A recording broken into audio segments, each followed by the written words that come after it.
Welcome, creatures of the night, to another exciting adventure of reading the Scary Stories Treasury. Let's get started with our first spooky story, titled The Bad News. Leon and Todd love baseball. When they were young, they had played on the town's baseball team. Leon had been the pitcher, and Todd had played second base. Now that they were a lot older, they spent their free time watching baseball games on TV and talking about baseball. "Do you think they play baseball in heaven?" Leon asked Todd one day. "That's a good question," said Todd.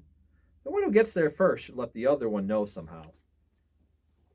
As it turned out, Todd got to heaven first, and Leon waited patiently to hear from him.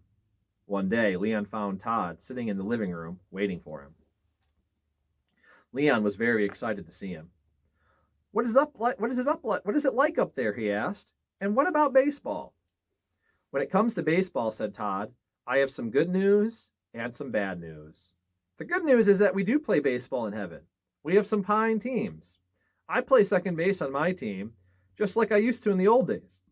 That's the good news." "What's the bad news?" asked Leon. "The bad news," said Todd, "is that you're scheduled to pitch tomorrow." The next spooky story is titled Cemetery Soup. On her way home from the market, the woman took a shortcut through the cemetery. There, sticking up out of the ground, she saw a big bone. She picked it up and looked it over carefully. "This will make a very good soup bone," she said. "I think I'll take it home. It's perfect weather for hot soup." When she got home, the first thing she did was start the soup.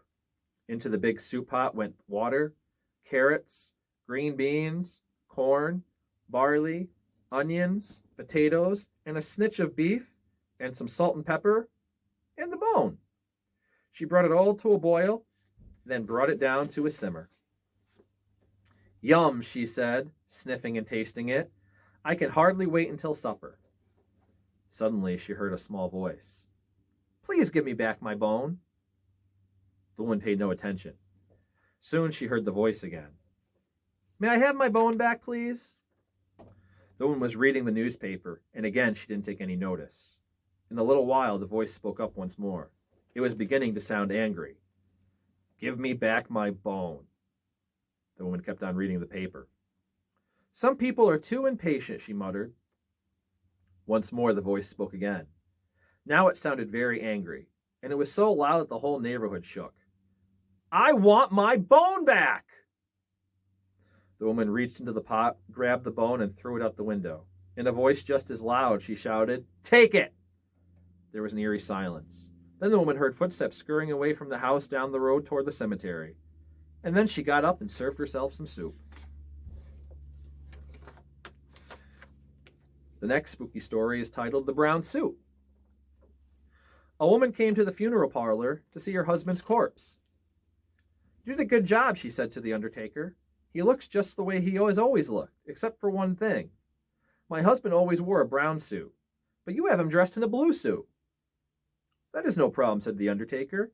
"We can easily change it." When she returned later, her husband was wearing a brown suit. "Now he looks just the way he always did," she said. "I know you went to a lot of trouble." "It was no trouble," he said. "As it happened, there was a man here who was wearing a brown suit, and his widow felt that a blue suit would be better. He's about your husband's size, so we gave him the blue one and gave your husband the brown one." "Even so," she said, "changing all that clothing was a big job." "Not really," said the undertaker. "All we did was exchange their heads." The next spooky story is titled The Appointment. A 16-year-old boy worked on his grandfather's horse farm. One morning, he drove a pickup truck into town on an errand.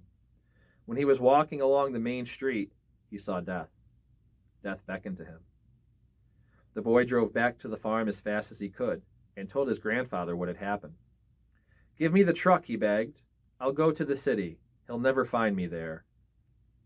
His grandfather gave him the truck, and the boy sped away. After he left, his grandfather went into town looking for Death. When he found him, he asked, "Why did you frighten my grandson that way? He is only 16. He is too young to die." "I am sorry about that," said Death. I did not mean to beckon to him, but I was surprised to see him here. You see, I have an appointment with him this afternoon in the city. The next spooky story is titled The Bus Stop. Ed Cox was driving home from work in a rainstorm. While he waited for a traffic light to change, he saw a young woman standing alone at a bus stop. She had no umbrella and was soaking wet. Are you going toward Farmington? He called. Yes, I am, she said. Would you like a ride home? I would, she said, and she got in. My name is Joanna Finney. Thank you for rescuing me. I'm Ed Cox, he said, and you're welcome. On the way, they talked and talked.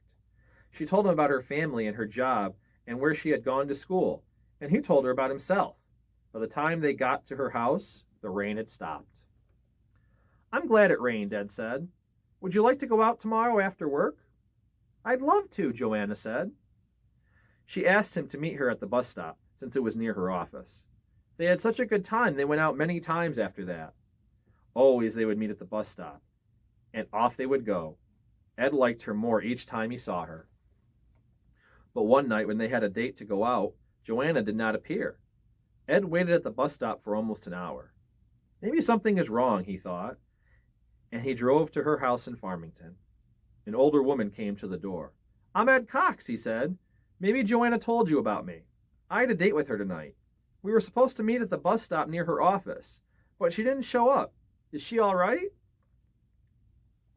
The woman looked at him as if he had said something strange. I am Joanna's mother, she said slowly. Joanna isn't here now, but why don't you come in? Ed pointed to a picture on the mantel. That looks just like her, he said. It did once, her mother replied, but that picture was taken when she was your age, about 20 years ago. A few days later, she was waiting in the rain at that bus stop. A car hit her, and she was killed.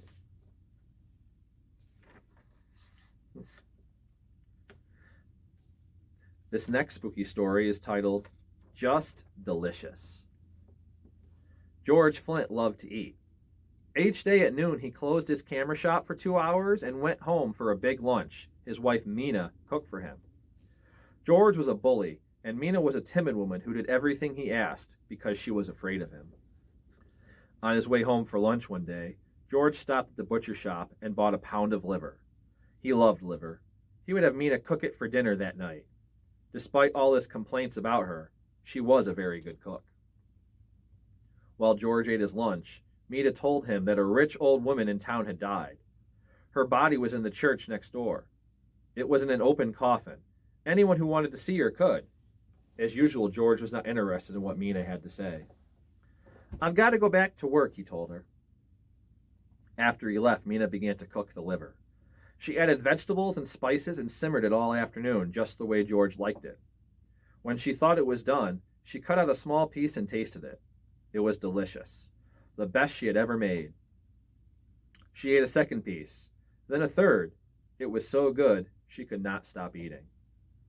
It was only when the liver was all gone that she thought of George, who would be coming home soon. What would he do when he found out she had eaten all the liver? Some men would laugh, but not George. He would be angry and mean, and she did not want to face that again. But where could she get another piece of liver that late in the day? Then she remembered the old woman lying in the church next door, waiting to be buried. George said he had never had a better dinner. Have some liver, Mina, he said. It's just delicious. I'm not hungry, she said. You finish it.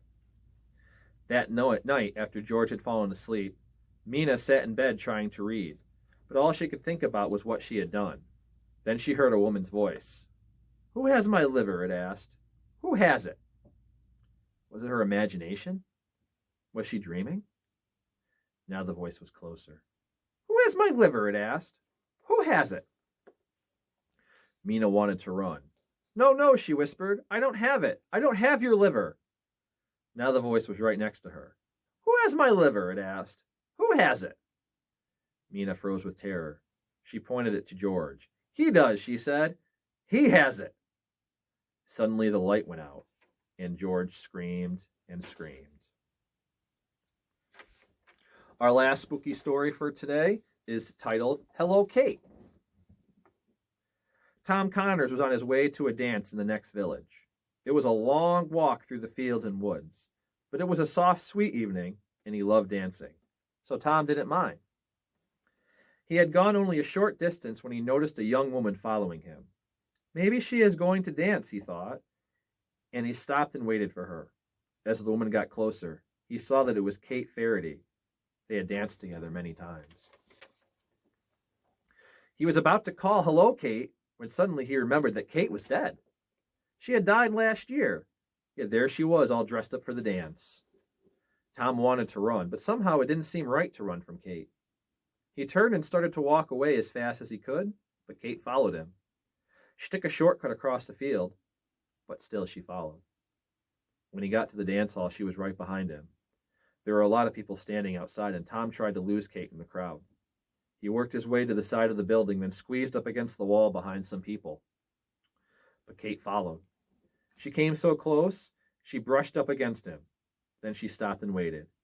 He wanted to say, "Hello, Kate," just the way he did when she was alive. But he was so frightened he couldn't speak. Her eyes looked into his eyes, and she vanished. So, friends, I hope you enjoyed this section of the Spooky Stories Treasury. We'll see you again next time. It's Mr. Lures for Read Aloud saying have a great night.